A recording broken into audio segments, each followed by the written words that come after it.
that I am able. Oh, I will sing of the goodness of God. 'Cause your goodness, since your goodness is running after me.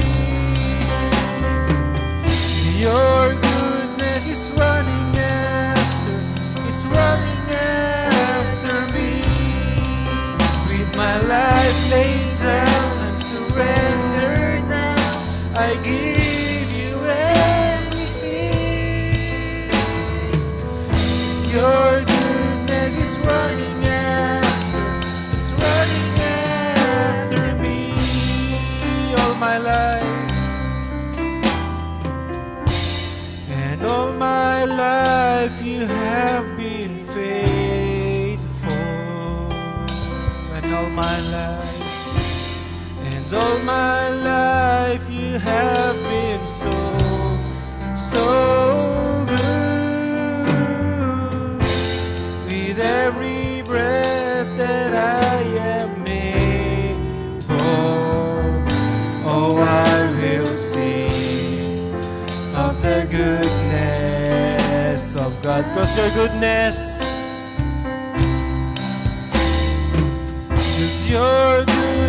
is running after me. Your goodness is running after me. With my life laid down, I surrender now. I give you everything. Your goodness is running after me. And all my life you have been faithful. And all my life you have been so good.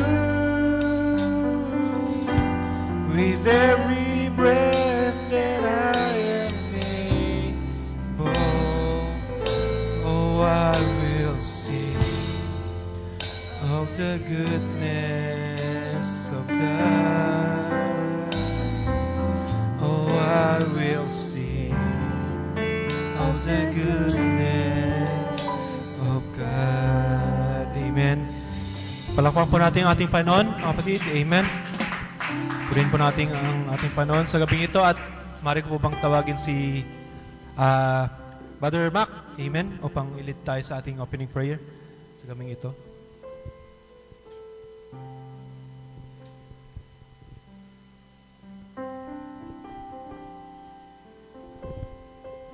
Amen. Let's pray. Lord Jesus, Panginoon, isa pa kami nagpapasalamat sa iyong isa pang kabutihan sa mga anak, Panginoon, sa dinako mo muli ng bawat isa, Panginoon, sa dakong ito, Panginoon. Bilang aming prayer meeting, Panginoon. Ama, minsan pa kami ay papakumbaba, Panginoon, sa oras na ito, Panginoon, na siyang patuloy na makatagpo ng aming pangailangan, Panginoon. Gayun din, Panginoon, ang mga wala sa dakong ito, Panginoon, na siya patuloy na nakakatalos, Panginoon, ng aming makalagayan, Panginoon, ang mga nais ng aming mga puso, Panginoon. Panginoon, sa gabing ito, inihiling po namin siya patuloy na manguna, Panginoon, lumabay sa yung mga gagamitin, Panginoon, git sa yung dadaluyan salita, Panginoon, Brother PJ, Panginoon. Bless you po ang kanyang mga bibig, Panginoon, maghatid ng pagpapala, Panginoon, sa bawat isa. At gayon din, Panginoon, gagamitin lahat, Panginoon, sa gawain ito ay pinagkakatiwala namin sa iyo, Panginoon. Bago pa kami dumako, Panginoon, ay alam mo na ang aming mga kahilingan, Panginoon. Kaya idinadalangin namin sa iyo, Panginoon, ay siya patuloy na kumatagpo lahat ng ito, Panginoon. Sa anumang aspeto, Panginoon, higit ang spiritual, Panginoon, na patuloy namin kailangan, Panginoon, bilang iyong mga nobya, Panginoon. Kaya, Ama, pinagkakatiwala po namin ang lahat sa iyo, Panginoon, na hindi mo hayaan, Panginoon, na matapos ang gawain. Hindi namin taglay ang mga pagpapala, Panginoon, naming inaasahan, Panginoon, sa oras ito. Pinagkakatiwala po namin, minsan pa, Panginoon, ang lahat, Panginoon. Pinabalik ang papurit, pasasalamat sa Panginoon, sa Jesus Cristo. Amen. Amen. Praise the Lord. Palakpakan po muli natin ang ating Panginoon, mga kapatid. Amen. At patuloy natin siyang papurihan. Amen. Awitin po natin yung The Greatest Love Story or The Kinsman Redeemer sapagkat alam natin na tayo ay naitalaga na. Amen. At ang ating buhay, ang kanyang istorya, ang ating kwento. Amen. Ang kanyang salita ay nabubuhay sa atin. Amen.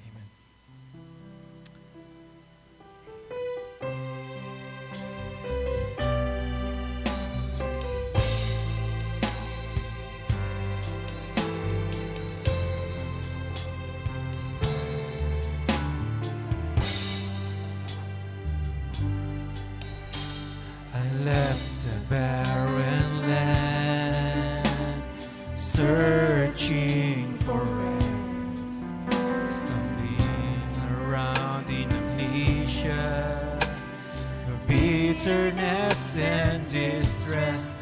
But then I met the Kinsman Redeemer, who's called the Mighty One.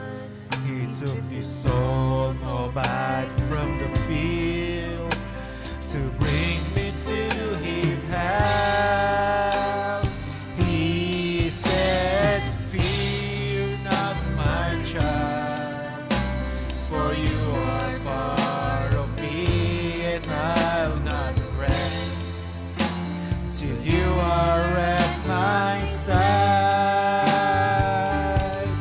I will do all that you ask of me. You're a jewel in my eyes, virtuous woman. You are my bride." When I look back and see, when I look back and see how much grace and love you showed me, Lord, it brings me to my knees that you could even think about me. And I am need, you're still Jehovah Jireh, you're still the great healer. With faith I'll stand on your word, because you're more than able. He said, "Fear not, my child, for you are part of me, and I'll not rest till you are at my side. I will do all that you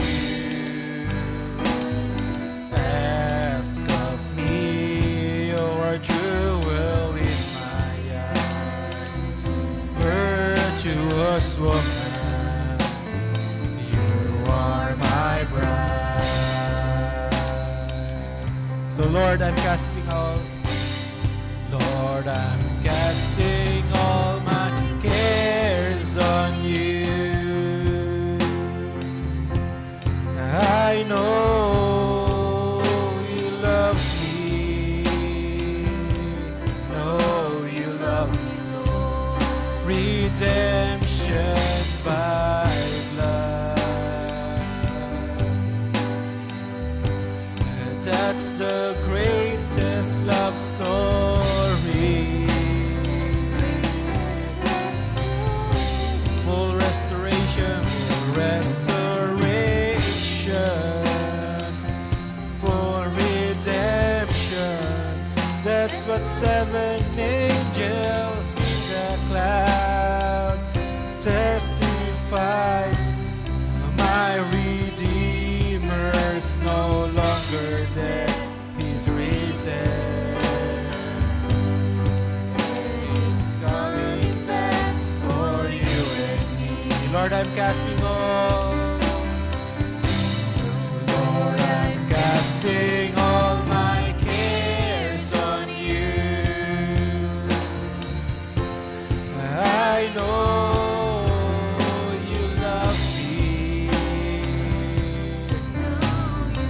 redemption by blood, redemption by blood. That's the greatest love story. That's the greatest love story. For restoration, for restoration, for redemption. That's what seven angels. What you call that? I was blessed na ginamit ako ni Lord na makapag-share one time doon. At so ang pagtatagal tayo papatuloy. So alam ko na may dahilan si Lord bakit ako nandito, Lord, mga kapatid, amen. Alam ko na hindi ito gawa ni Pastor Zali na sasabihin niya ako na mag-preach ka dito, ganyan. Pero alam ko na may binigay si Lord na message para sa akin na makakatulong para sa ating everyday walk with Christ, amen. So may God richly bless you, and may He speak to each heart and souls to you tonight. I hope that each one are expecting from God. And no matter how, I know that, as mentioned earlier, na napakahirap ng ating buhay, marami tayong pinagdadaanan, pero alam ko na ang Panginoon ay laging nangunguna sa atin, amen? Siyang patuloy nagbibless at nagpapalakas sa atin kahit na napaka-imposible na sa mata ng mga tao. So, now I'll be sharing a paradox thought. So, paradox means it looks false at first, or a statement or a situation that appears to go against common sense or logic, yet turns to reveal a hidden or deeper truth. Or another meaning is makes sense later, or in layman's term or simpler term, or something that's almost completely out of reason. So, yung title natin ngayon is In Total Surrender Lies Complete Victory. So, kung ko siya matanasip word by word, pero in thought is kung sinuko mo na ang lahat, nandun nakatago ang kompletong biyaya natin, Panginoon. Amen? So many of us have heard our prophet William R. Branham preaches about perfect strength by perfect weakness. So I know that I speak too fast. It's my natural, though I'm feeling a bit nervous, but mabilis na talaga ako magsalita. But I'll give you a few moments to think and to bulay-bulay. Bakit tinitle ni Brother Branham yung message na perfect strength by perfect weakness? So, paano tayo magiging malakas kung mahina tayo, mga brad? Diba? So, for example, paano ka makakapagtrabaho kung may sakit ka? Paano ka makakapagtrabaho kung mahina yung katawan mo? Diba? Or paano ka makakapagtapos ng pag-aaral kung hindi ka ganun, paano ka makakapagtapos ng pag-aaral kung hindi ka masyadong nag-aaral or hindi ganun, paano may word to? Paano ka makapagtapos ng pag-aaral or paano ka magiging successful sa iyong pag-aaral kung hindi ka nag-review or mahina ang iyong pang-unawa sa klase? Diba?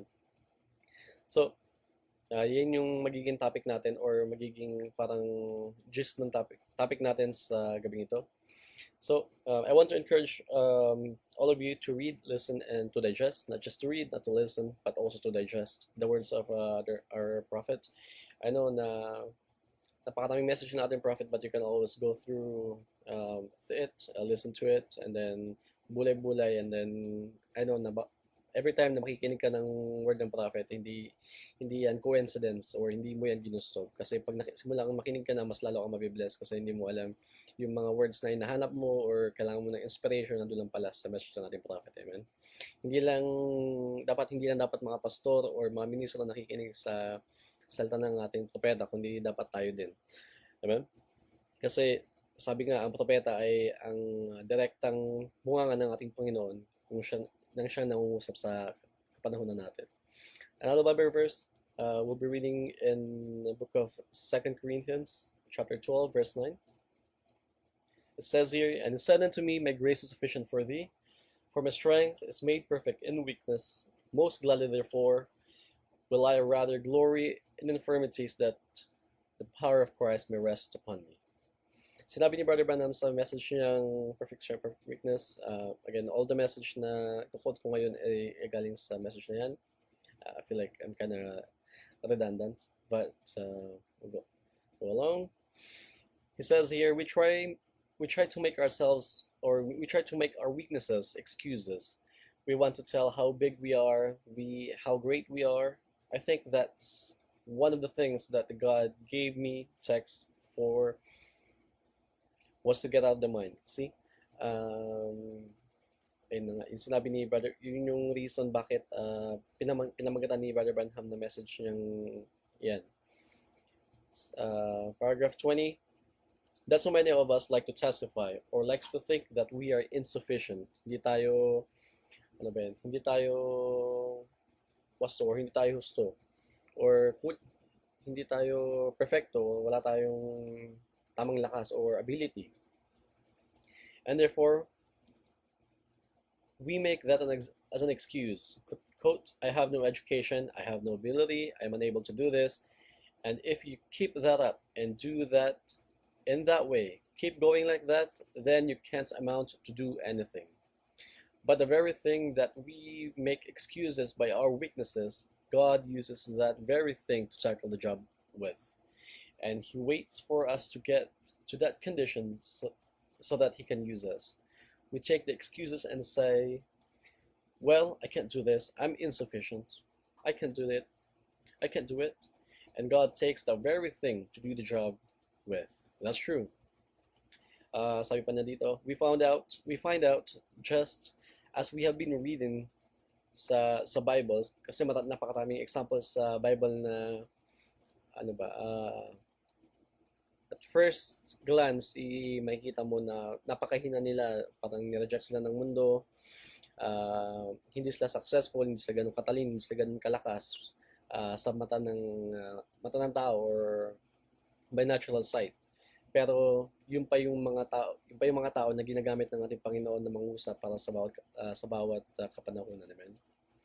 It says here, we find out just as we have been reading the weaknesses and rejections, and we find out that those people who are weakest and rejected by the outside world is God's heroes. Amen? That conquer up in the front line those who feels themselves unworthy. So may mga times na, or may mga, again, examples sa Bible, for example, let's say Jonah. Ginamit siya ng Panginoon, punta ka doon, preach mo yung salita ko, sabi mo mag-repent sila para sila maligtas. Pero ang ginawa ni Jonah, nag-backslide, pumunta sa kabilang daan, and then later, did he know na ang kapangyarihan ng Panginoon hindi lamang nasusukat sa, ang kapangyarihan ng Panginoon ay laging nandyan, or He's always present, is omnipresent. Amen? Kapag may sinabi siya, or pag tinawag ka niya na gawin ang bagay na ito, for sure dapat mo gawin yan. Kasi kung hindi mo gagawin yan, dadalhin ka pa rin ng Panginoon yan. Either you go through God's permissive will. Amen? Laging pinipitch nating mga ministers or preachers na kapag may calling ka, why don't you just use it and why don't you just give it back to God? Kasi pag mas lalo ka pang nagre-resist o lagi mo pa tinatanggihan yung calling ng ating Panginoon, hindi mo alam, mas lalo mo sinasaktan yung sarili mo, and then at the end of the day, doon ka rin patutunguhan ng Panginoon. Amen? Doon ka rin niya i-meet doon sa kanyang plano para sa'yo. So, it's gonna be like kind of a preachimony. I'm not preaching, it's just gonna be a sharing. So, looking back, nung elementary ako, napakaraming medals. Napakaraming medal kong achievements, awards, and then so on and so forth. Pero nung napunta na ako ng high school, ayun na napunta sa wrong crowd, nakilala yung mga tao, and then, ayun, parang napektuhan yung pag-aaral, hindi na pag-aaral, but also my spiritual walk with God. Amen? So now, I can't even imagine myself speaking to you tonight. I can't even really imagine na nagagamitin na ako ni Lord na makapag-share sa inyo sa gabing ito. Pero, or I always thought na I'll never be qualified, or hindi ako karapat-dapat na mag-share ng kanyang message kasi I always feel unworthy. But to God be the glory, amen. So after total surrendering myself to Christ, I found my complete victory and able to testify how good and mindful He was, and He still is today. Amen. So uh, I'm not sure if many of you have known my background. Nung nasa high school pa ako, yeah, I do play a lot of computer games. Ano ba, nakipagpustahan pa kami sa Dota, Counter-Strike, ganyan, pero mainly Dota. And then, yung dumadayo-dayo pa kami. Tapos, ayun. I'm not gonna go further more on that. Pero, habang tumatagal-tagal, hindi ko namamalayan na ginagamit na pala ako ni Lord in many ways. First, nung nag-move kami dito sa Canada, back in the year 2017, syempre hindi ganun ka fluent English ko, parang yes or no na kaya kong isagot sa mga nagtatanong sa akin. Pero by God's grace, natuto ako mag-English, nag-aral na I tried my hardest as well na mag-aral ng English. Nagpupuyat para masagutan yung vocabulary and then grammars. Pero, yeah, I know na may reason si Lord bakit nga ako binigyan ng lakas para magamit yung mga gabing yon na makapag-aral. Para ngayon ako ay makapag-share ng kanyang message. Amen? So now, Brother Branham says here in paragraph 22, so if you notice in the Bible, it's always those who are trying to get away from God that he uses. Or if you notice in the Bible, it's always those who are trying to get away from it that God uses. As long as man wants to do something and thinks he's got enough ability, he can put the job over. God can never use that. Or God could never use that. God could never use that man. Look at Moses running. Look at Paul, he's running. All of them are running when they were on their prime stage, pretty much. So nung yung prinsipe si Moses, nakapatay siya. Instead na claim na yun kasi prinsipe naman siya, bakit siya tatakbo, mataas nga yung posisyon niya, pwedeng mapawala yung kaso niya kasi nga parang sunod siya magiging hari noon that time. Pero look at him, tumakbo siya. Amen? Look at Paul. Look at Paul, he was running. Nung hinahabol niya yung mga ating makapatiran from early ages. Pinagpapatay niya lahat yun. Tapos he tried to chase them. Kasi yun nga, parang against siya dun sa doctrine nung kanilang sinishare. Pero wala lahat yun. Kasi yung mga inaral lahat ni Paul that time, kasi nga na-train pa nga si Paul ng napakataas na teacher sa that time, na theologian I believe, or that knows a lot in the Bible, na nire-refuse lahat ng message na pinipreach ng mga disciples. Brother Branham says, I said, don't seek nothing. If God's got anything for you, he'll give it to you. See? And just let him take care of that. I said, then you get some of these times, like we have today, that everybody is wanting to do this and do that and become some great person.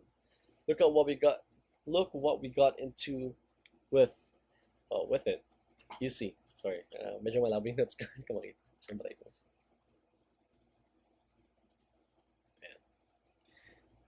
So I said, ulitin natin. I said, don't seek anything. If God's got anything for you, he'll give it to you. See?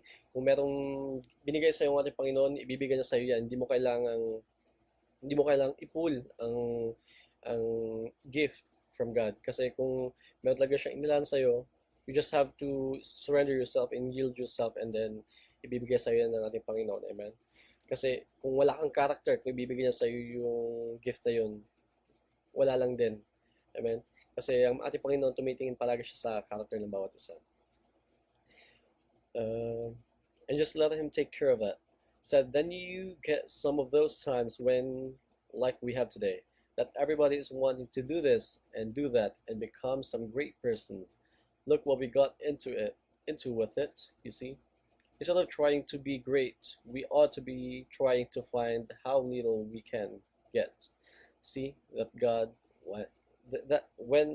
then God can use us. Ulitin natin yung sentence na yun. Sabi ni Brother Branham, instead of trying to be great, we ought to be trying to find how little we are can get. See, then God can use us. So, may mga gifts tayo na binigyan natin Panginoon.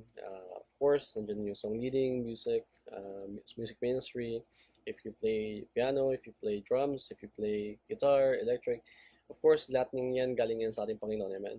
Though sabihin mo na, oh, I'll learn this instrument. I know how to play this instrument because I've practiced day and night. I learned how to play it myself. Pero at the end of the day, ang Panginoon nagbigay sa iyo ng lakas at kakayahan upang malaman na tutugin ng instrumentong yan. Amen?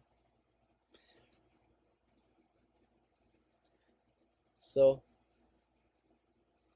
as mentioned earlier, ayun nga, kung tinawag ka ng Panginoon sa maghanap ako sa church, kung maging sa music ministry, as mentioned earlier, streaming tech people, or Brother Carlos, God bless you, pastor, Brother Zaldi, preacher, teacher, singer, song leader, listener, or even a church cleaner.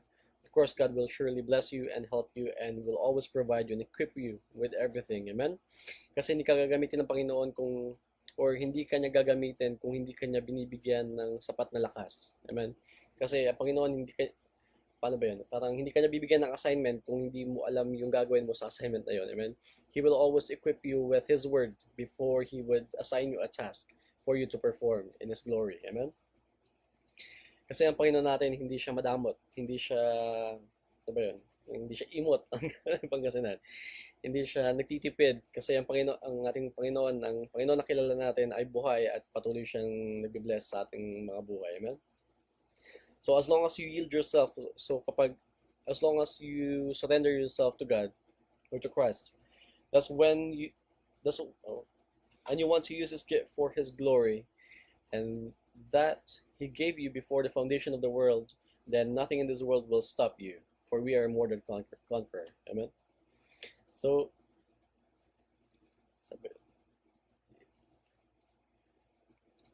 kung tinawag ka ng Panginoon na mag-song leader, of course, kahit na ano pa yan, kahit na awitin pa sa labas yan, o kahit na sinong tao pa dyan ang manira sa'yo, pagpatuloy mo lang yung ginagawa mo, amen? Kasi at the end of the day, hindi mo naman ginagawa yung task na yon for your own glory, amen? Kasi tinawag ka ng Panginoon upang gampanan ang iyong office sa church, patuloy ka niyang i-bless. Amen? Patuloy sa pagbasa sa message ni Brother Branham. And when they feel like they haven't got nothing, that's when God can take a hold of them and do something with them. See, but when we are thinking that we are able to do it, then God can't use us because we're wanting to do it ourselves. When we are insufficient ourselves, then we are subjects to yield to God's Spirit. So, kung pakiramdam natin walang-wala na tayo, doon lamang mangungusap ang Holy Spirit. Amen?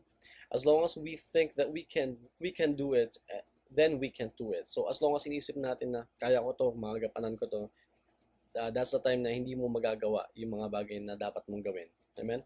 But when you get to a place where we know we can't do it, then we yield ourselves to God and He does it. So kapag dumating tayo sa moment na hindi natin nakaya, hindi natin alam saan tayo tutungo, hindi natin alam kung anong desisyon ang gagawin natin sa buhay, and then isusurrender lang natin ang problema sa ating Panginoon, doon mangungusap ang ating Panginoon. Amen? Kasi kung punong-puno ang ating isip, hindi natin alam gagawin, or punong-puno tayo ng idea, punong-puno tayo ng kaalaman, ng katawan, kung paano natin sasagutin ng problema ng araw-araw, paano mangungusap ang Panginoon sa atin. Amen? That's why we have to surrender our own thinking to Him, because again, the greatest battle ever fought is in our mind. Continue. So then, if it's us trying to do it, we'll fail. But if we'll just yield ourselves to God, then God can't fail. There's only one thing that God can't do or cannot do, and that's fail. He can do anything else but fail, but He cannot fail. Amen? Napaka-privilege natin na meron tayong Panginoon na kilala at lagi nangungusap sa atin na hindi nagkakamali. Amen? Uh, sa bawat uh, sa bawat desisyon na ginagawa niya para sa atin, lahat ng yun ay para sa ating kakabuti. Amen? Uh, Paminsan-minsan, gumagawa tayo ng mga desisyon para sa ating mga sarili, which is the permissive will of God. Pero at the end of the day, God will always use that permissive will to His glory and will take you to His perfect will. So, alam ba natin kung bakit hinahayaan ng Panginoon na dumating ang mga trials and temptations and hardships sa ating mga buhay? Right. Hindi yun way ni Lord na para makita niya magkamali tayo. Parang ayaw niyang, to be honest, ayaw ng Panginoon nga na nakita niya tayong nahuhulog sa kasalanan. Amen? But God wants to see how would we react when we got into that situation. So, I got a couple of examples here. So, for example, when you have money in your pocket, you have the option to steal. Another one, when you are sad, mad, alone, or depressed, you have the option to seek the worldly things and influence to fill that gap within you. Yes, of course, it would temporarily forget your problems and satisfy your needs, but after that, you will have more problems. So kapag tayo nalulugmok, galit, tapos depressed na, hindi natin alam anong gagawin, minsan naisip na lang natin gumawa ng mali or gumawa ng mga bagay-bagay sa mundo, amen? Kasi may times na isipin natin, oh, bakit si ganito, ganyan, nasa world, pero parang tingin ko mas lalo pa siyang binibless. Ayun, parang example, say, oh, sige ito, ganyan, nagbebenta ng droga, kayo maman. Amen? Pero may proper way. Amen? May proper way ang ating Panginoon na i-bless niya tayo. Kung hindi man niya tayo bless sa pera, He will always bless us with strength and health. Amen? Which is always important. Anin mo ang pera kung meron kang sakit. Anin mo yung 10 million mo kung bedridden ka, right? Amen? So wala din.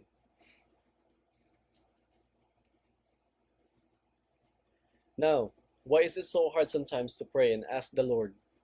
Why is it sometimes that it feels so hard to give up everything to Christ? From smallest problem to the biggest. Kasi we always hearing this, surrender yourself, surrender your problems, surrender your thought to God. Pero sometimes, or I wouldn't say sometimes, pero lagi-lagi na nakakaligtaan na bakit hindi na natin surrender sa ating Panginoon. Amen? So continue reading. We're just building a foundation. So let's continue reading. We've got to make a complete surrender, and to come to God, we've got to surrender to Him, both soul, body, and spirit. Everything that you are has to surrender to God, in order that He can work in His will, in you and in me. For God cannot use our own ability. Amen. Let's go dito. Ayan.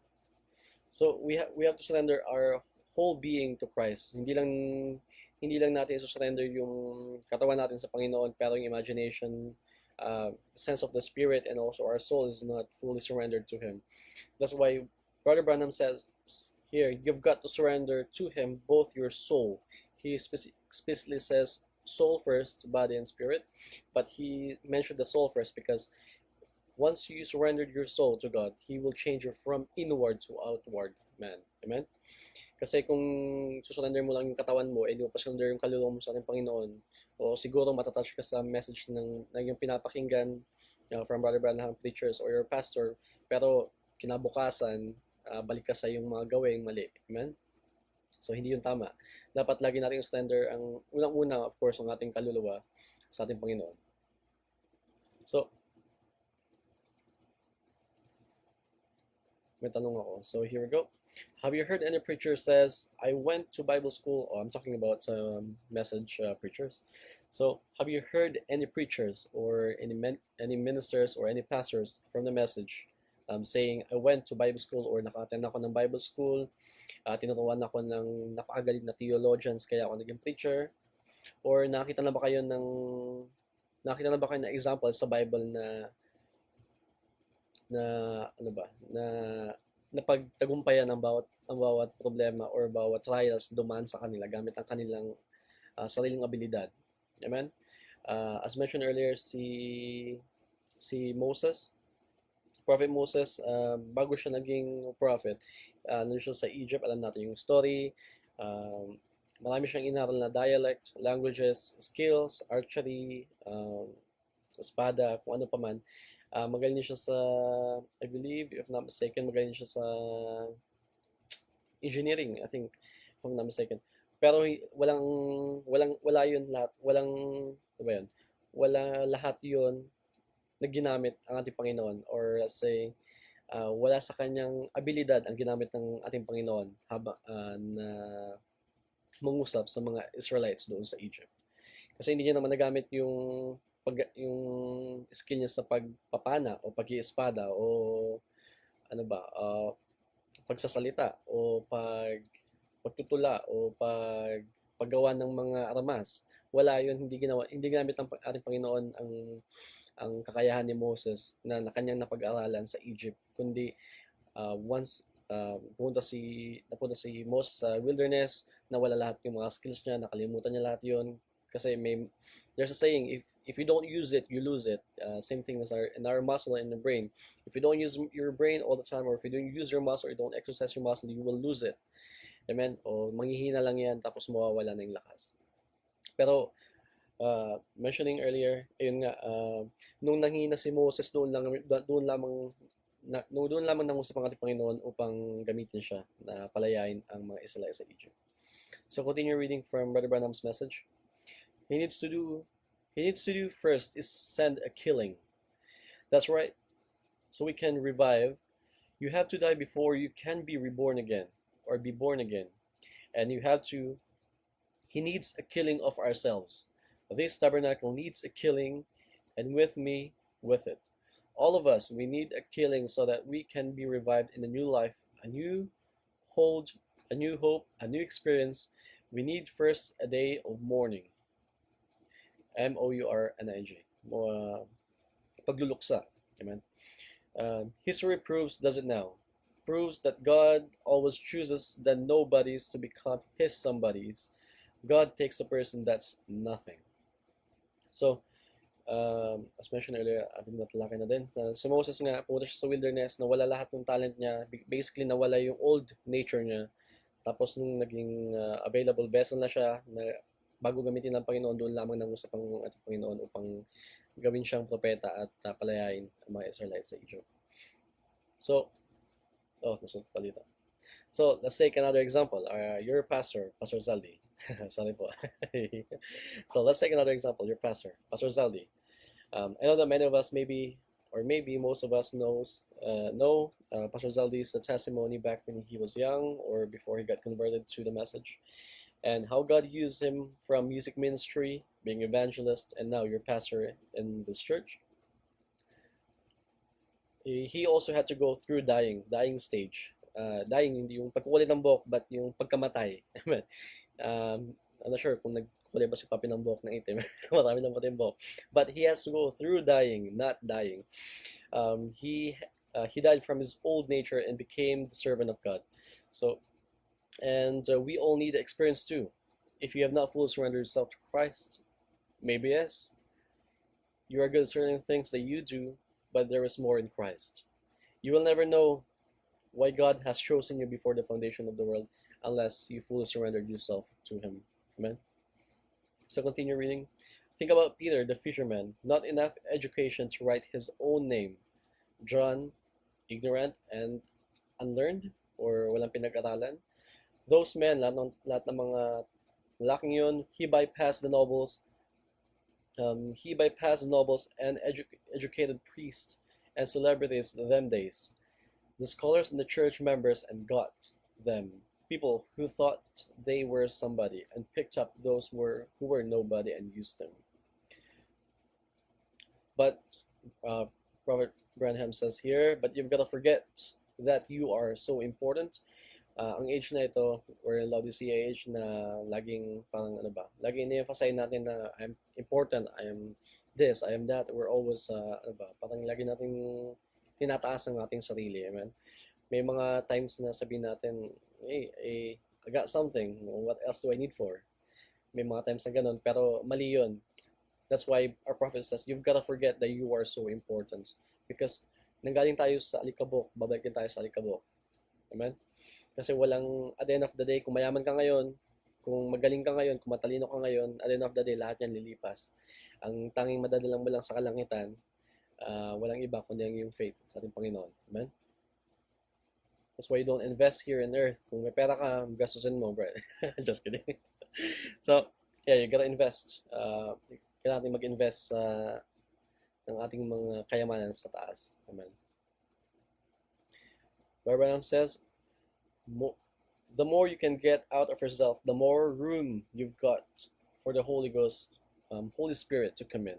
So let's say, for example, kung meron kang baso, lagyan mo ng Coke. Paano mo siya malalagyan ng tubig? Let's represent the water as Holy Spirit, and then yung Coke is yung ating kaisipan. Kasi gawa naman ng tao ang Coke. Ang tubig gawa ng ating Diyos. So I think that's a perfect example. So meron kang baso, tapos meron siyang Coke. So paano mo siya ma-fill ng Holy Ghost, which is the water, kung meron kang Coke? Nandoon.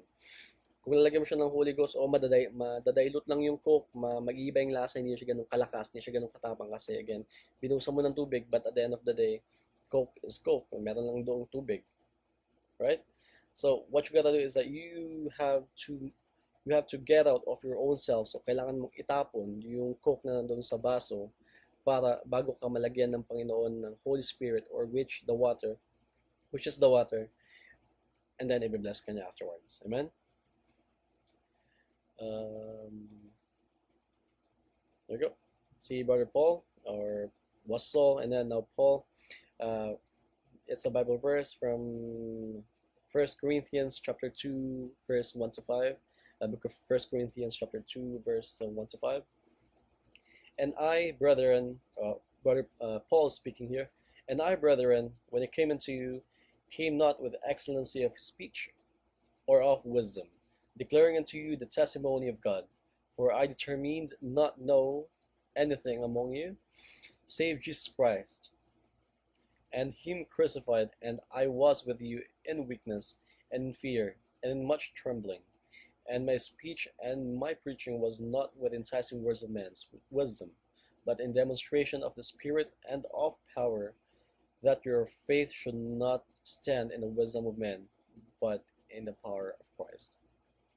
Si Paul na nag-usap dito. As mentioned, na-mention ko kanina, si Paul was trained by, I forgot the name, I should have wrote it down. Pero si Paul, let's say, I believe, he was classified as a theologian kasi magaling siyang mangaral, marami siyang alam sa sign and wonders, magaling siya. Nabasa niya yung, parang nababasa niya yung Bible parang line per line, word by word, and then meron silang deeper meaning back in the day. Pero lahat ng kanyang napag-aralan, lahat ng training na pinuntahan niya or nagawa niya before niya na-meet si Christ, lahat yun nawala, or lahat yun hindi niya nagamit ng once he got converted and once he was preaching the word of God. But here's a big contrast. Learning is good. Again, learning is good. Going to school is good. Attending college is good. Doing your master's, a PhD are all good. You will need that in the future, amen? Kasi kailangan mo yan. Kasi paano ka makakapaghanap ng maayos at maginhawang trabaho kung hindi ka makakapag-aral. Here in Canada, maraming yumayaman by just doing trades like welding, so on and so forth. Pero all those skills you still have to learn. I mean, you still have to go to the college, school for you to be able to learn, and also for you to be able to apply those skills. Kaya sabi ni brother na hindi siya against doon sa school. Pero again, none of that will help you to see Christ. Right? None of that will give you the new birth if you do not give it all to God. Kasi anuin mo yung talino mo kung yung talino mo andun lang sa mundo. Again, I'm not saying na kailangan mo ng talino mo para maunawaan mo ang Bible, because again, the perfect interpretation of the Bible is the message of our prophet of today's age. Amen? Kasi kung meron kang tanong sa Bible, bakit ganito, hindi ko maintindihan, why don't you just go back to what our prophet says, and he will give you a further explanation and further details about it. Kasi doon lagi nagkakatalo-talo ang doctrines. But we're not going that way.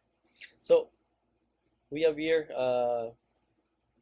the disciples. I've written down, we've got 1, Peter, and then Saul. So we're doing the similarity and then differences or compare and contrast ng dalawang disciple. Or ginamit ng ating Panginoon. Kasi hindi pa naman disciple pala si Paul. So men in the Bible, let's say men in the Bible. So we got Peter and then Saul. So Saul before he got converted, or Paul before he got converted, his name was Saul. So let's say first, differences, we got 1 Peter. It took 1 miracle and divine revelation from God for him to follow Christ. So nung hinagis niya yung lambat niya doon sa dagat, nakahuli siya ng isda, sinabi niya, I can say in exact phrase pa, sabi niya, ikaw yung Messiah na dumating sa panahon ito. And the sinabi ni Jesus Christ is not I'm just gonna paraphrase, it's not your own thinking or your own revelation that revealed it to you, but it's God. God revealed it unto you. Tapos biglang nag-turn over yung buhay ni Peter from maging isda to the follower of Christ. And then we got here Saul, or now Paul. So Paul had to go through testings, was blinded, was fell down from the horse, and had fallen on ground while chasing the saints of old. We're going back to that example later on. And then he was there when, or before Stephen's death, when he also heard na nandun si Saul din nung namatay si Stephen, the first martyr in the Bible. Sinabi ni Stephen na, behold, we're going Acts chapter 7 verse 56.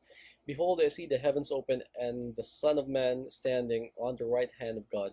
And then yun yung reason bakit siya pinagbabato-bato, kasi again, bakit ka magkasabi nung parang that day, parang ano siya, ano ba yung word, parang pinagbabawal talaga nilang sabihin yun kasi nga hindi naman priest, hindi naman parang wala namang office si Stephen that time sa church nila sa Hebrew, I guess. Pero sinabi niya yung words na, quote, before I see the heavens open. So nakita niya bumukas yung langit and the Son of Man standing on the right hand of God. So nakita niya nakaupo yung Son of Man dun sa kanang-kamay ng ating Panginoon. So that was the reason bakit pinagbabato-bato si Stephen. So Saul was there, Saul was there. He heard and he saw everything, and then he actually was the one who nag-contradict pa, nagkipaglaban pa, or andun siya, tapos parang iningganyo pa niya yung crowd na, or yung mga tao na nandoon na pagbato-batuin si Stephen. So, as mentioned earlier, first one, Saul has to go through testings. He was also blinded, fell from his horse, and had fallen on the ground or earth while chasing the saints of old. So, while he was riding a horse, hinahabol niya yung mga saints of old. I forgot the place was. Horse here, he was, malakasakay siya sa kabayo. Kasi pag binabasa natin yung Bible, basa natin, si Get sumasakay sa donkey, sumasakay sa kabayo, sumasakay sa mga sakong dati. And then, kumakain siya ng gato, ganyan. But if we have to go deeper into it, you will see what's the meaning behind that example, or behind that scene or event. So he was riding a horse. So basically, horse means here, I took an example from, I got this translation from Greek and also dictionary.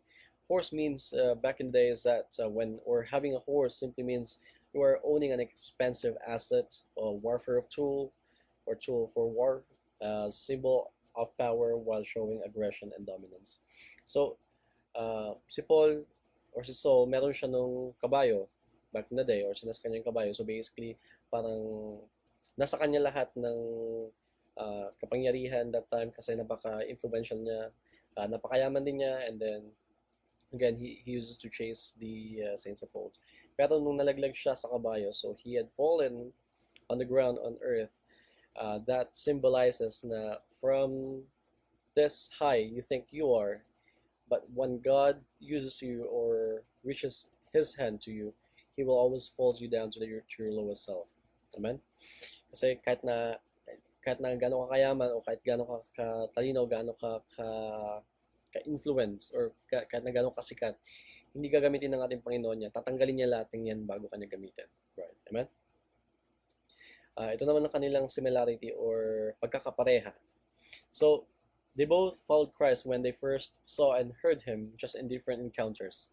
So we got here, Peter followed Christ after the miracle while Jesus was still alive, and then Saul, or became Paul, followed Christ after speaking to him and blinding him.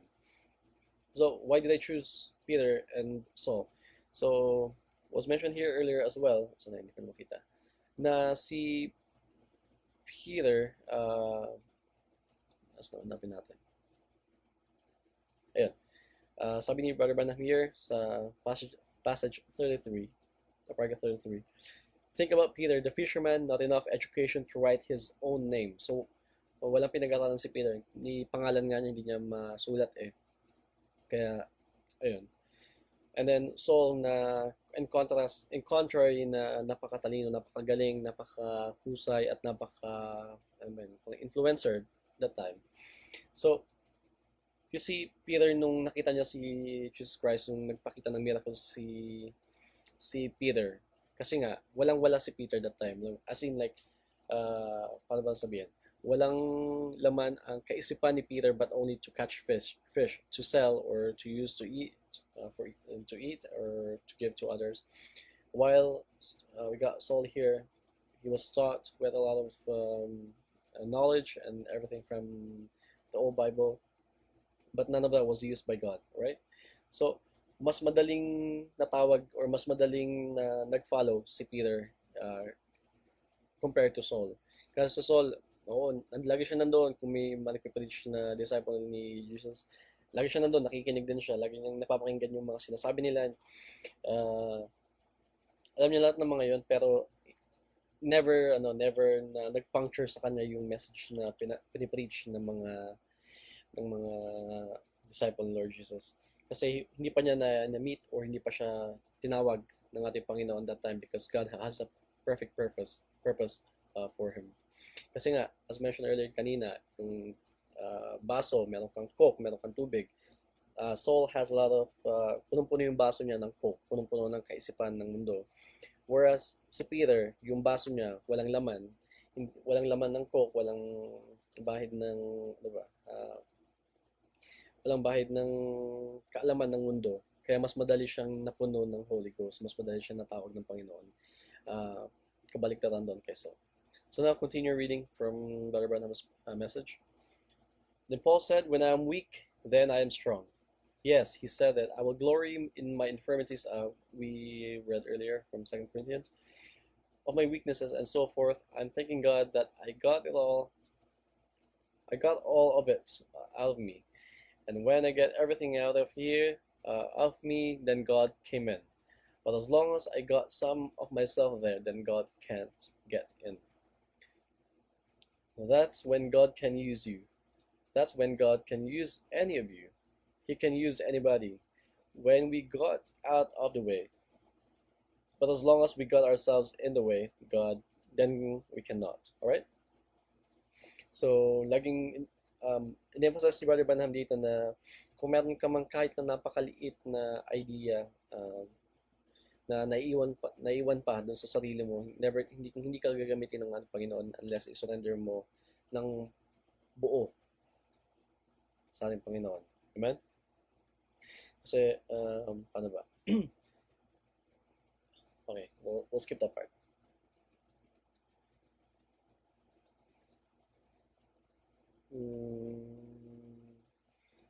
Saan ba tayo? Hindi po tayo magiging message of the hours. I'll try to be short as possible kasi gabi na din. And then, but we always hope na merong binibigay natin Panginoon sa atin sa gabing ito. Amen.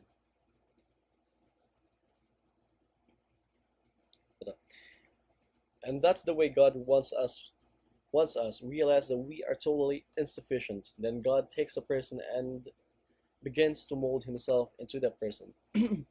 Make his hands to do what God wants have hands to do. Make his lip speak with God's lip would speak, because they're not of his, they're God's. He began to build a character begins to take his weakness to make his own self.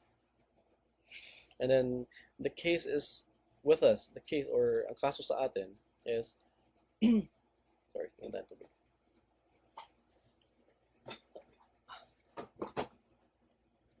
Walang tubig. I'll proceed.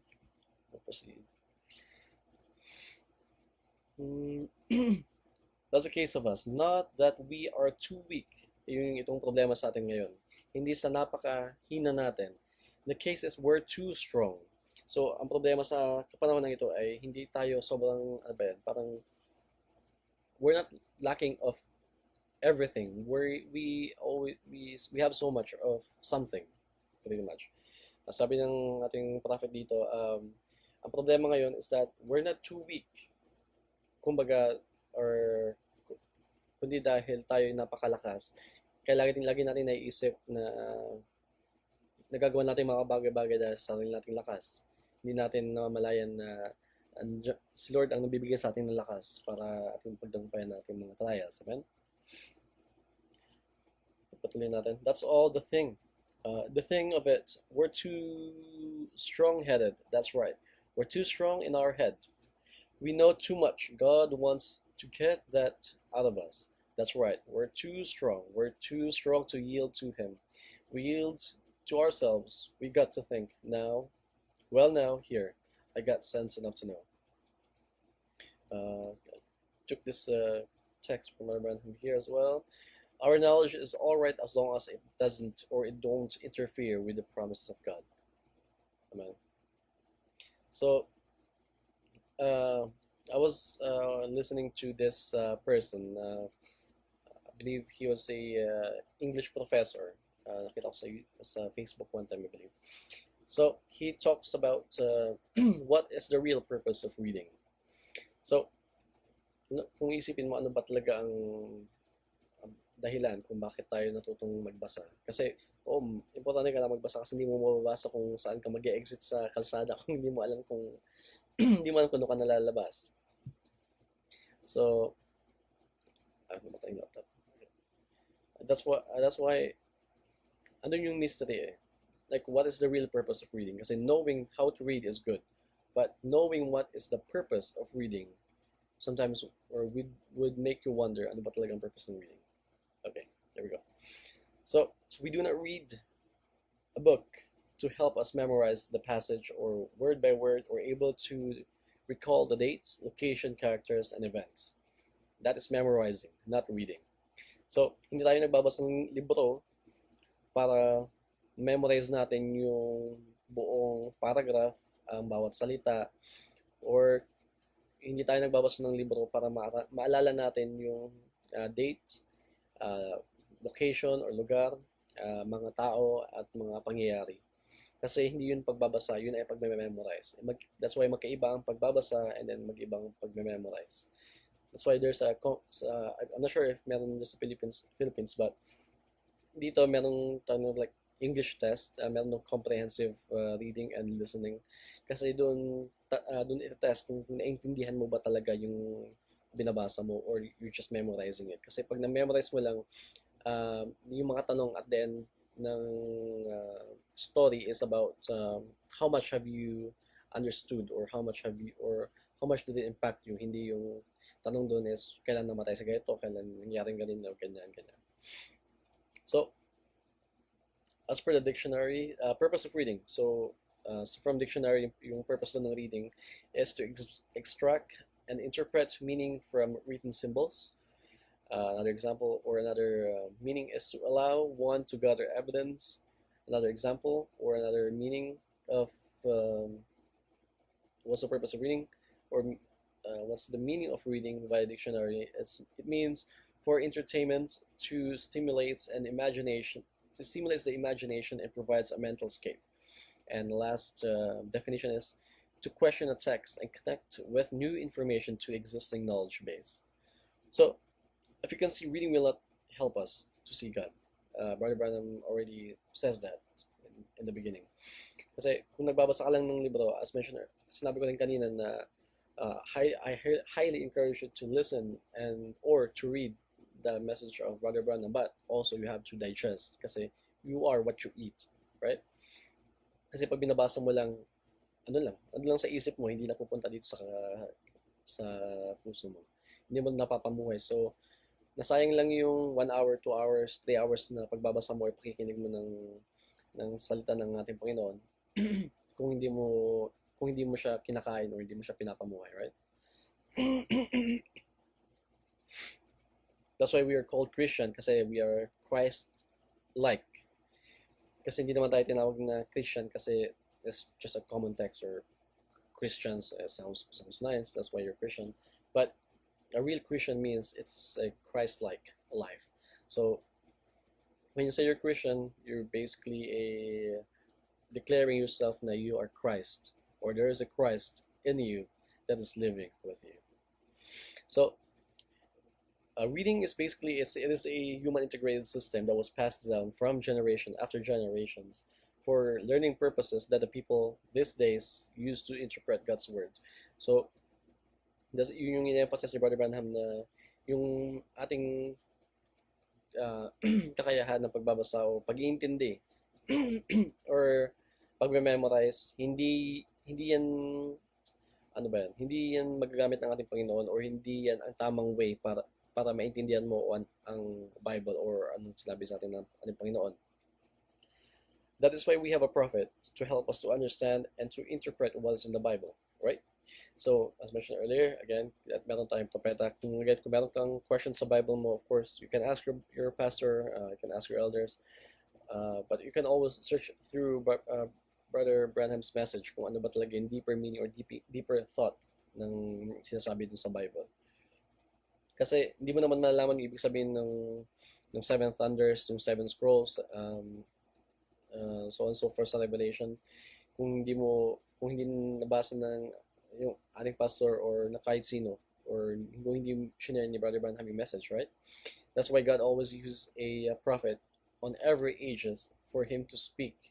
That's why we are the last age kasi sinabi nga ng Panginoon sinabi nga ni I believe ni Paul or John na he would like to see this age kaso ayun by human nature namatay siya, pero he would like to see this age because we are fully equipped kasi kahit ano pang kailangan natin ng kung meron tayong sakit, by stripes we are healed, meron doon na yun.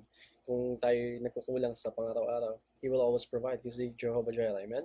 Kasi meron na yung na-preach na and then it was revealed to us kung ano kung sino ba talaga ang si Lord sa ating buhay sa panahon ito, right?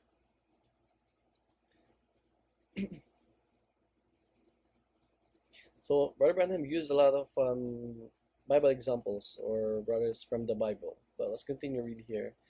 So instead of Christians humbling themselves and emptying themselves to find more of room of God, they try to build themselves up in homemade knowledge, or some technical school knowledge, or something that drives them farther away from God than they was when they started.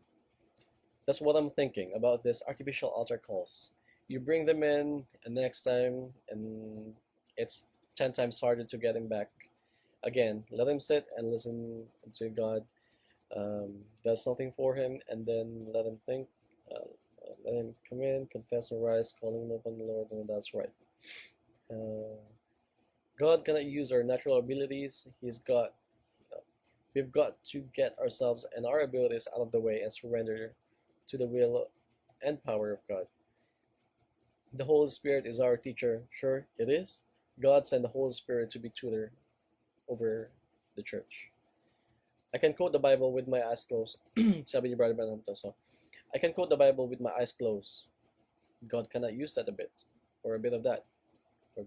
Hindi gagamitin or kung, for example, kung lagi mo binabasa yung Biblia, tama yan, maganda yan. Kasi lagi sabi nga, read your Bible and pray every day.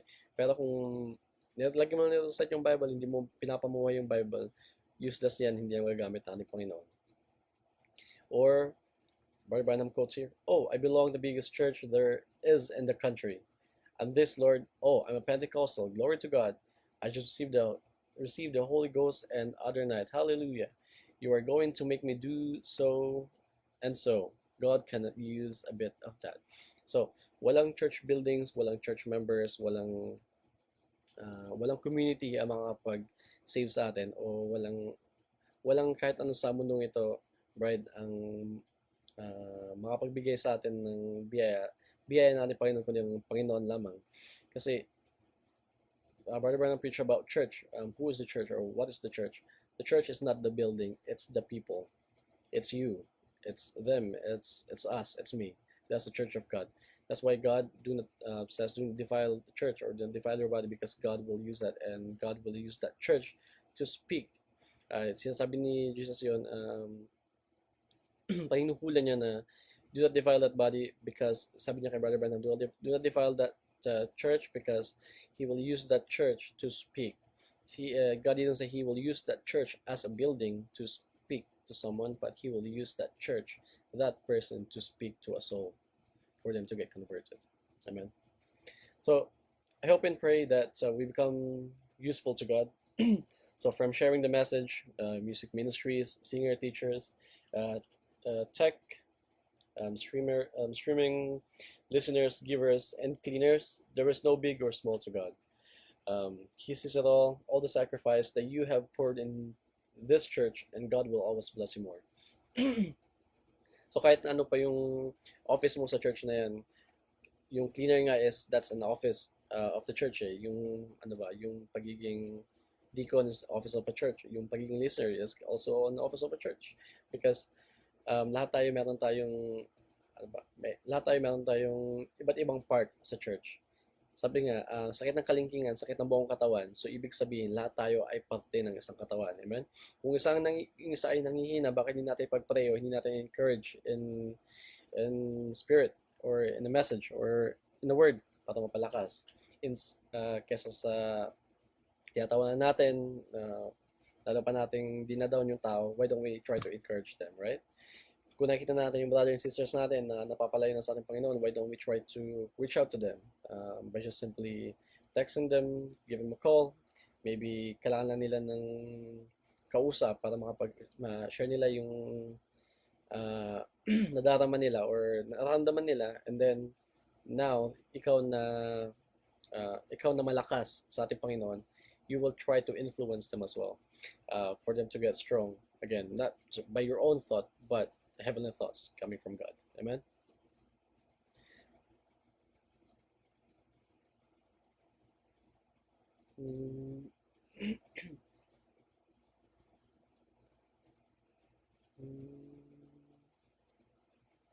Brother Branham also mentions here, ikakat ko na, I believe, I'm sure, oh, 1 hour tayo. Measure of the hour na tayo. Okay, I'll try to cut. So, pabibisan na natin. So, Brother Branham also spoke about David dito sa message na to. So for David, if you wouldn't remember, David didn't use those fancy armor, didn't use spear, no shield, no sword, no bows, no sling, just a sling and a stone. So basically, nung inordain siya ni Prophet Saul that time, or I forgot the prophet, sorry.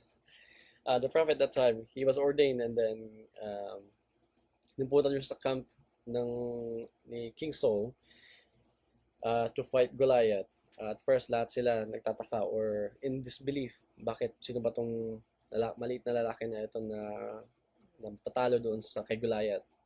So, ginawa nila, binigyan si David ng shield, binigyan siya ng armor, binigyan siya ng espada, binigyan siya ng spear, binigyan siya ng pana. Pero, sabi ni David, he's not gonna use that.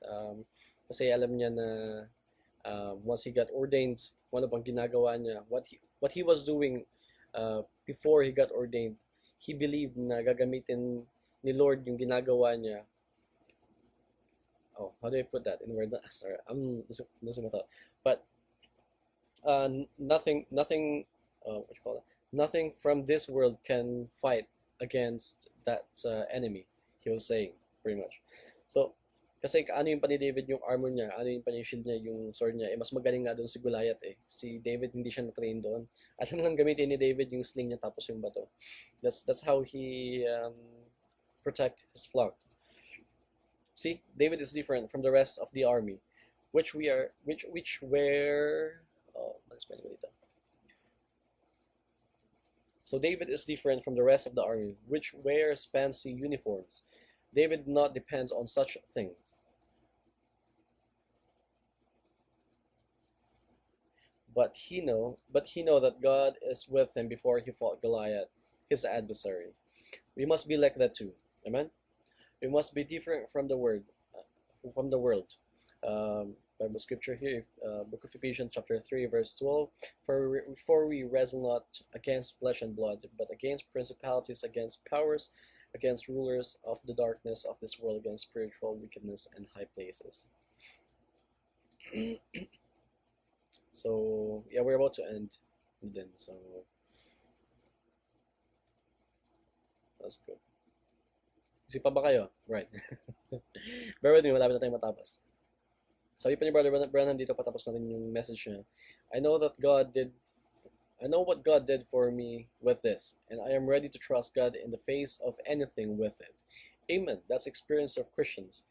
We need more men like David, not university experience.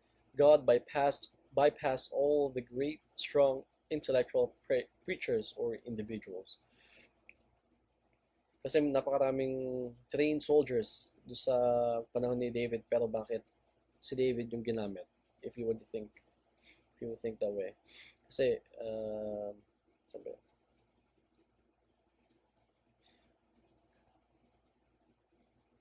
kasi ano nga, nung nakita na si Goliath, takot na lahat ng Israelites eh. Tapos naghahanap sila kung sino magiging champion nila o sino magiging soldier na lalaban kay Goliath, pero kahit na napakagaling na nila, ayaw nila kalaban si Goliath kasi napakalaking takot sila sa kay Goliath. Pero si David na napakaliit, hindi siya natakot kay Goliath. Kasi bakit? Kasi alam niya na meron siyang vindication ng prophet of that time, and then he knows in himself na nakasama niya ang Panginoon sa bawat adversary or sa kalaban niya yun. So we would read is scripture from 1 King chapter 17 verse 8 to 19. It's the widow, I believe. Yep, it's the widow. It says here, you can read it on your own time. And then another example, the vessels of oil. I believe that most of us are familiar with this Bible scriptures anyway. So I'll let Pastor Zaldi to flash it on screen over there. So first Bible scripture is 1 King chapter 17 from verse 8 to 19. And then another Bible scripture is from 2 King chapter 4 verse 1 to 7 vessels of oil.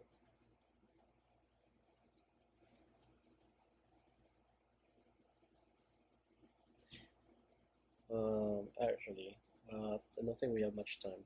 We'll skip that part for now. We'll skip the Bible verse of from First King and then Second King. We'll skip that. Sorry. So, eto na. Word conclusion. No. That's the promise na. Patapos na tayo. So, Matthew, tignan tayo sa Book of Matthew, chapter 14, verse 17 to 21. Book of Matthew, chapter 14, verse 17 to 21. Verse 17, and said unto him, We have here but 5 loaves and 2 fishes. 18, he said, Bring them hither to me. And he commanded the multitude to sit down on the grass, and took the 5 loaves and 2 fishes, and looked up to heaven. He blessed and brake and gave the loaves to his disciples and the disciples of the multitude. And they did all eat and were filled, and they took up the fragments that remained 12 baskets full. And they had eaten were about 5,000 men beside women and children. So ito yung Jesus fed the 5,000 multitudes at the time.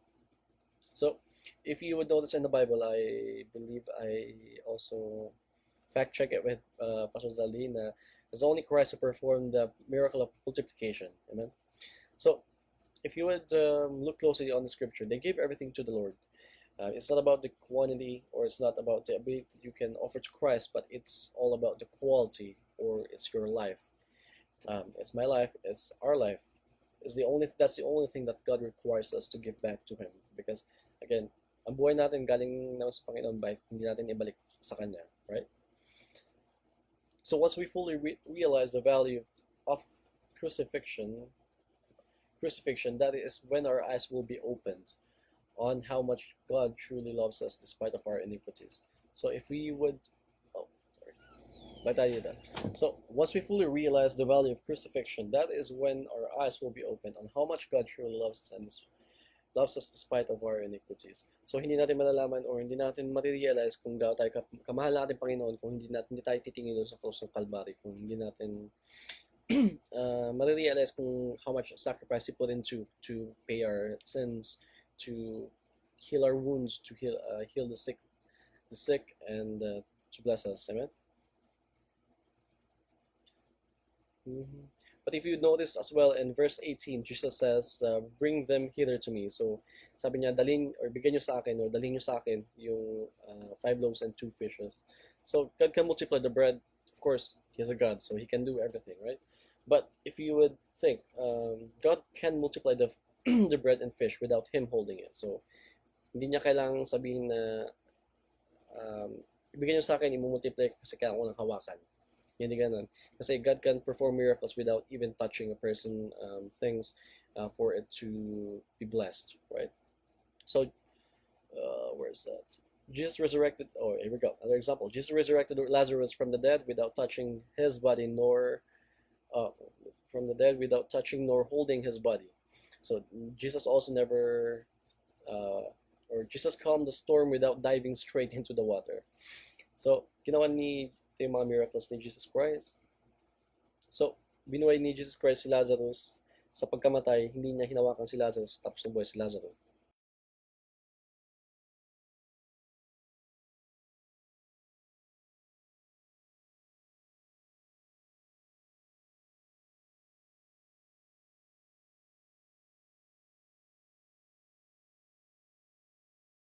Lazarus, hindi ganon.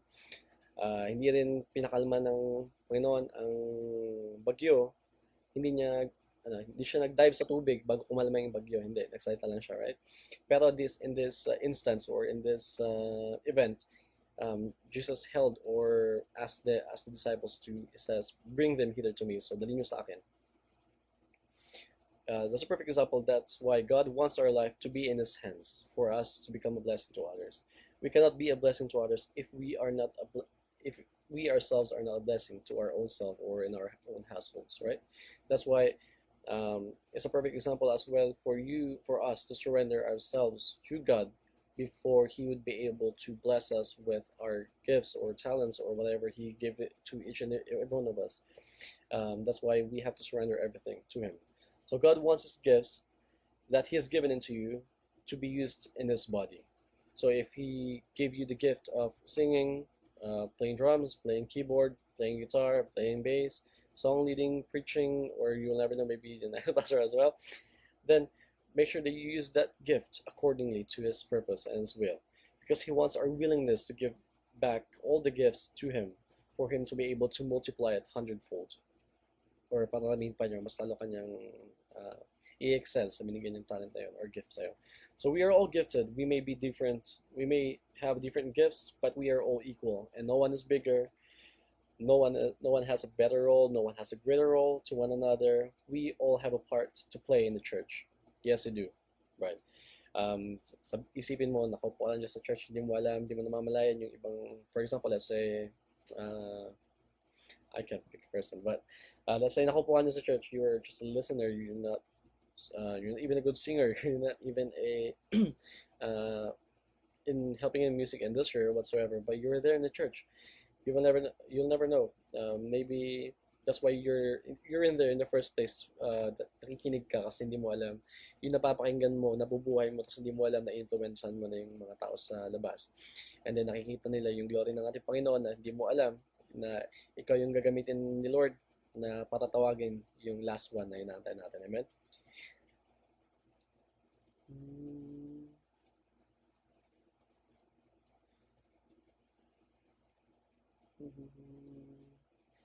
So, so the message that I have shared you tonight may be a little bit broken.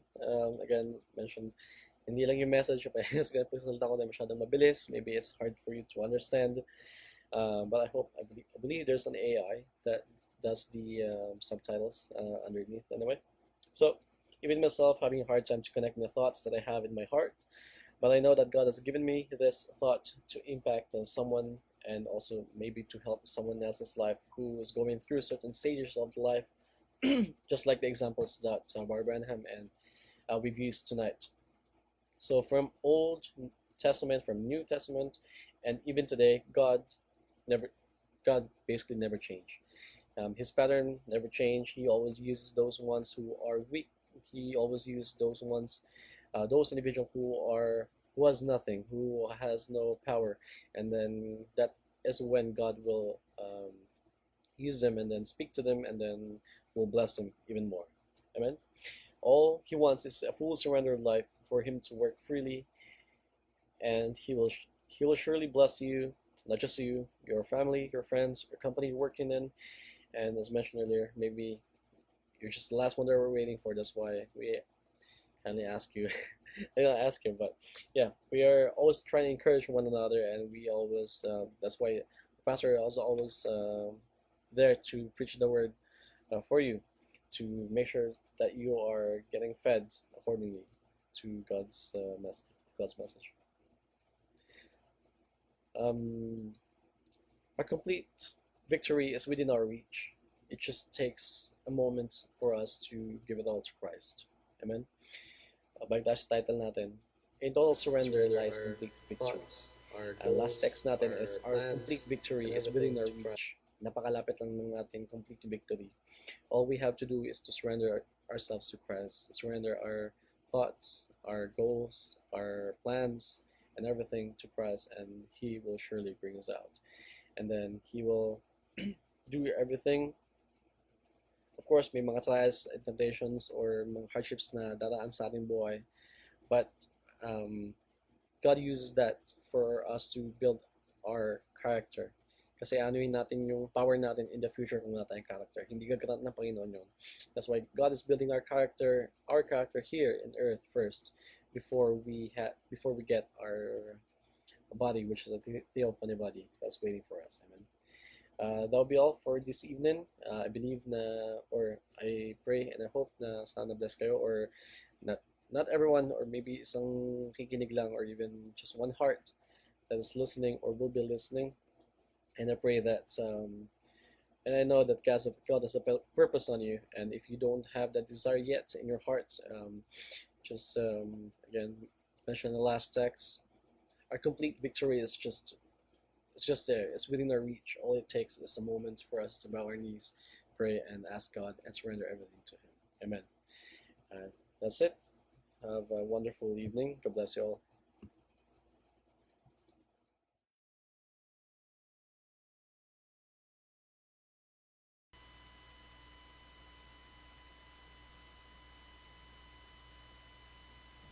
Amen. Praise the Lord. Puri ng Panginoon. Salamat sa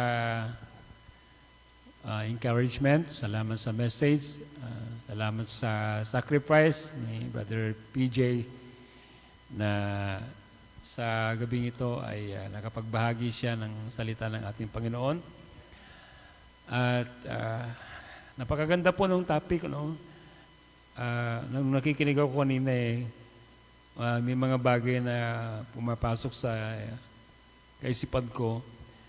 At actually, ang mensahe na ito ay pinangaral din ng ating propeta, no? Dalawa, yung tungkol sa victory, tungkol dun sa scripture kung saan mababasa natin yung sinabi ni Pablo na kung tayo ay mahina, siya ay malakas. When we are weak, He is strong.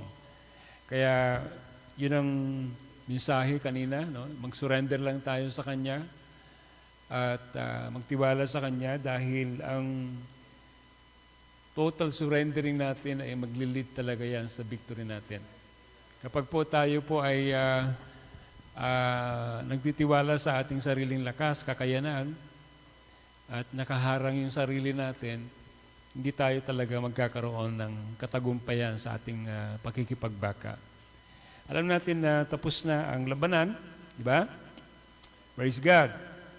Tapos na po ang labanan at hindi po nating labanan ito, labanan ng Panginoon. The battle is the Lord, sabi nga. So, victory does not come from holding something na parang ayaw mong bitawan, ayaw mo siyang i-let go, but praise God, ang surrendering natin, yan ang key na para tayo mga kapatid ay maging victorious sa Kanyang harapan. Di ba? Pakawalan natin ang lahat ng bagay na maaring nasa harapan natin. And you know, may dagdag ko lang, nabanggit naman ng propeta na ang pinaka talagang number one nating kalaban, sagabal, ay ang sarili natin. Di ba? Hanggat nandiyan yung sarili mo, hanggat nandiyan yung kung meron kang takot at meron kang doubt.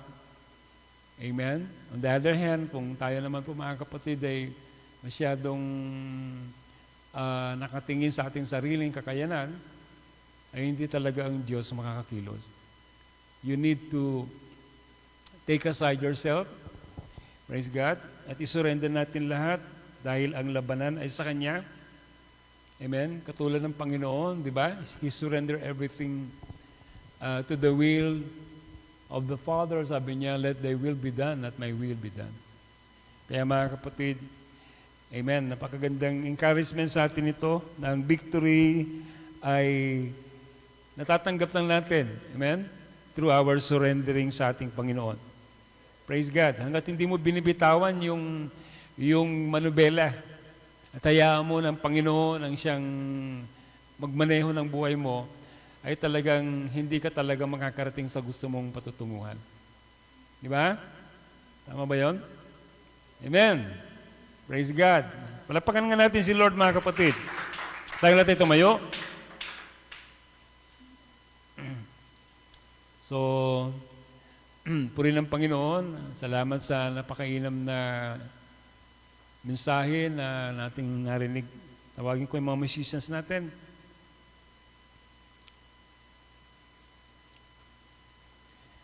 At tandaan natin yung narinig natin, hindi tayo magkakaroon ng victory not unless you surrender everything to God. Amen. At magtiwala tayo sa Kanya sa lahat ng bagay. Sabi nga ng Biblia, trust in the Lord with all of your heart and lean not on thine own understanding. Di ba? Sabihin natin sa Panginoon, Lord, I cannot do this without you.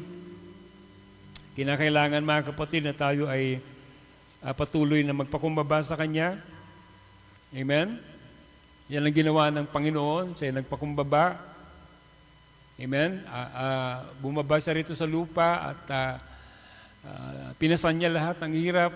Ginawa niya lahat ang nararapat para po tayo mga kapatid ay mawin niya. Amen? Matubos na tayo sa ating mga pagkakasala. Dahil alam natin mga kapatid, amen, yun ang paraan. Yun ang paraan. That is the only way. Praise God. Kaya sa ating paglalakbay sa mundong ibabaw, kailangan din natin itong gawin. Diba? Meron pa tayong isang bagay na sa palagay natin hindi pa natin napagtatagumpay ang labanan. Kung meron, marahil mga kapatid, kasi sarili nating kagustuhan yung paraan na gusto nating mapagtagumpayan yung labanan na ito. Pero kung ibibigay natin sa Panginoon lahat, surrender natin lahat sa Panginoon, amen, sa Kanyang labanan. Amen? Sabihin natin, Lord, ako mahina, At habang ako'y mahina, ay kayo malakas. Tingnan niyo si Pablo ang nagsabi nun eh.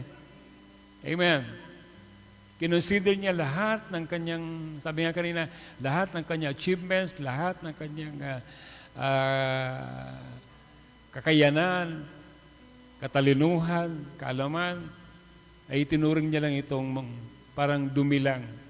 Praise God. Hindi sa galing ng kanyang pananalita, sabi doon, kundi sa pamamagitan ng demonstration ng kapangyarihan ng Diyos. Amen? Praise God. Kaya mga kapatid, magtiwala lang tayo sa Panginoon sa lahat ng bagay. Amen? I just want to sing the song. His strength is perfect. Hallelujah. Praise God.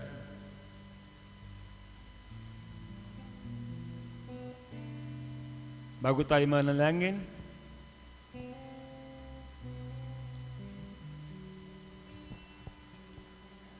oh, I can do all things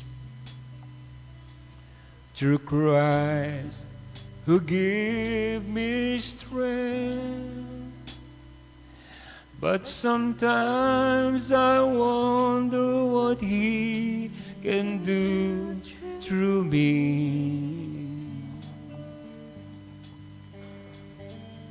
No great success to show,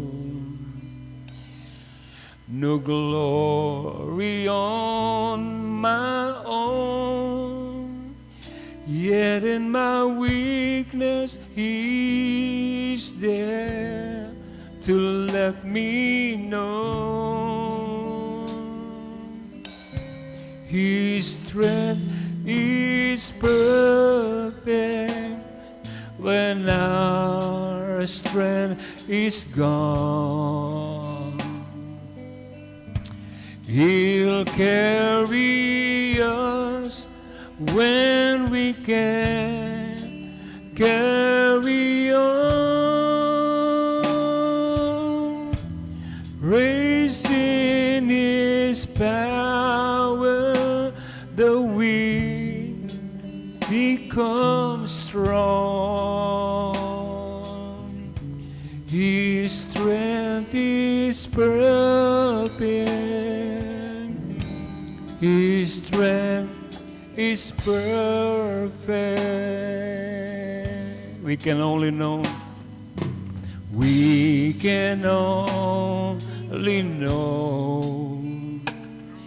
the power that He holds when we truly see how deep our weakness grows. His strength in us begin. Oh, His strength in us begin when our comes to an end, and He hears a humble cry and proves again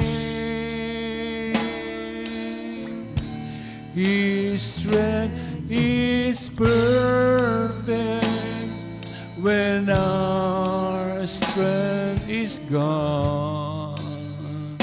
Hallelujah. He'll carry us when we can carry on.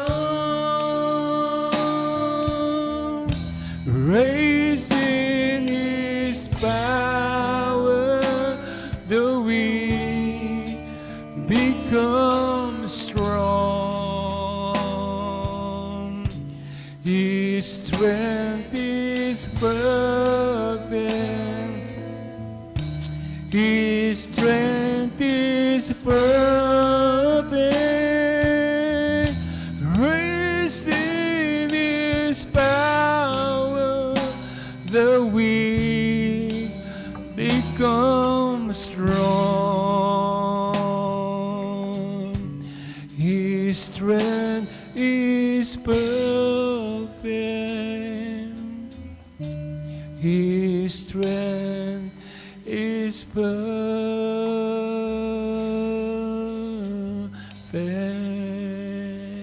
Hallelujah. Hallelujah. Hallelujah, Jesus. Amen. Hallelujah. Manalangin tayo sa ating Panginoon. Napakainam na gabi ang praise God, ang pinagkalo ng Panginoon sa ating lahat. Salamat sa presensya ng bawat isa. Salamat sa suporta natin sa gawain ng ating Panginoon.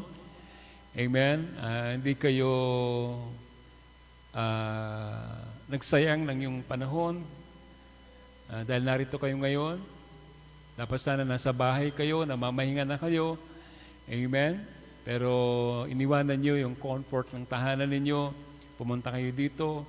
Praise God. Nakisa kayo sa panalangin. I'm sure na ang Panginoon ay nagagalak at ang Panginoon ay tunay na praise God, naluluwalhati sa buhay natin. Sana ay ipagpatuloy natin yung ating pong pagsuporta sa ating pong prayer meeting. Amen. Sapagkat alam ko na mahalagang panalangin, mahalagang tayo magpanalanginan sa bawat isa. No? Dahil hindi natin alam kung kailan natin kakailanganin na tayo rin ay dumaan sa mga pagsubok sa buhay at kailangan din natin na mayroong mananalangin para sa atin. Di ba? Amen. At gabing ito mga kapatid, meron nga po tayong mga prayer requests. Let's pray for Sister Mariel at meron daw pong parang bukol sa kanya lalamunan, ano man yun, ay inaway panalangin natin sa Panginoon na siya'y gumaling at wala naman pong hindi magandang senyales yung bukol na yun. Let's consider her sa panalangin natin sa gabing ito. At meron pa ba sa atin dito na merong gustong idagdag, may dagdag na panalangin? Meron ba tayong additional prayer request? Wala na? Praise the Lord. Amen. Salamat din po sa mga naipanalangin na natin na magaling na. No? Yung mga may karamdaman dati na pinanalangin natin at silang lahat ay amen, pinagaling na ng Panginoon at sa Diyos ang kapurihan. Amen. Praise God. So, panalangin natin mga kapatid ang ating kapatid, Sister Mariel, sa gabing ito. Samahan niyo po ako mga kapatid. Let's bow our head. Let's pray. Lord Jesus, Panginoon, maraming salamat, Lord, O God, sa kabutihan mo patuloy sa buhay namin, sa kabila ng aming mga pagkukulang. Lord, nariyan pa rin kayo, tapat kayo sa inyong mga pangako. Lord, wala po kami bang pwedeng malapitan kundi ikaw lang. Sa mga panahon na kami ay dumadaan sa mga pagsubok, Lord, alam namin, Panginoon, alam mo ang lahat ng bagay, hindi lingid sa iyo lahat, Panginoon, ang mga nangyayari sa buhay namin. Meron po kayong layunin lagi, Panginoon, sa lahat ng nangyayari. Maging sa mga karamdaman, Panginoon, o God, may layunin po kayo, Panginoon Diyos, kung bakit nakakaranas kami ng pisikal na karamdaman. Alam namin, Panginoon, na ito pa rin ay para po sa inyong kalwalatian. Di namin kayo dapat tanungin, di dapat, Panginoon Diyos, kami, Lord God, magduda sa pagmamahal mo sa amin. Sa kabila ng Panginoon, alam ko na may layunin kayo, may purpose po kayo, Lord, kung bakit ang iyong mga anak, Panginoon, ay nakakaranas ng ganitong mga pagsubok sa buhay. Lord, kinukumit po namin ng aming kapatid, Sister Mariel. I pray na, Panginoon Diyos, nawa, Panginoon, saan man siya naroon ngayon. Nakikinig man siya, Panginoon Lord God. I pray, bigyan niyo siya ng dagdag na pananampalataya, kalakasan sa kanyang pananampalataya. Panginoon, dalangin ko, Diyos, na iunat niyo, magkapangirin yung kamay, Lord, sa kanyang katawan. Lord, at dalangin namin, Panginoon Diyos, God. Kung ano man po, Panginoon Diyos, ang Lord, ang manifestation, Lord, ng bukol na nararamdaman niya sa kanyang lalamunan. Panginoon, I pray na ito ay sinusumpa namin, Panginoon. Ano man ito, Panginoon Diyos, Lord, ito po ay, hallelujah, pinapawalan namin, Panginoon, ng kapangyarihan, Lord. God, Lord, I pray, Lord, that you, Lord, healed her body right now, Panginoon. Dinideclare namin, Panginoon, ang kagalingan sa kanyang katawan. Kaya mo, Panginoon Diyos, pagalingin anumang uri ng karamdaman. Kaya mo tanggalin, Panginoon Diyos, anumang bagay, Panginoon, sa aming katawan, Panginoon. Lord, hallelujah, ng instantly, oh God, I pray, Panginoon Diyos, God, for divine healing right now. Hallelujah. Let your blood flow in her body. Panginoon Lord, may purpose po kayo, Panginoon Diyos, kung bakit, Panginoon, lahat ng bagay nangyayari sa amin. Lord God, hallelujah. Sa oras na ito, Panginoon, hinihiling namin, Panginoon, ang kagalingan sa kanyang karamdaman. We just commit her right now, Lord, into your mighty hand. In the name of the Lord Jesus Christ, we ask all these things. At Lord, maraming salamat din po, Panginoon Lord, sa iyong mga salita na muli po namin napakinggan, Panginoon Diyos. Salamat po sa encouragement, sa inspiration na binigay mo sa aming kapatid. Hallelujah. Kay Brother PJ, Lord, I pray na naway patuloy mo po siya, Panginoon Lord God, pagkalooban pa ng karunungan na nagmumula sa iyo. Use him more, Lord, O God, for your glory.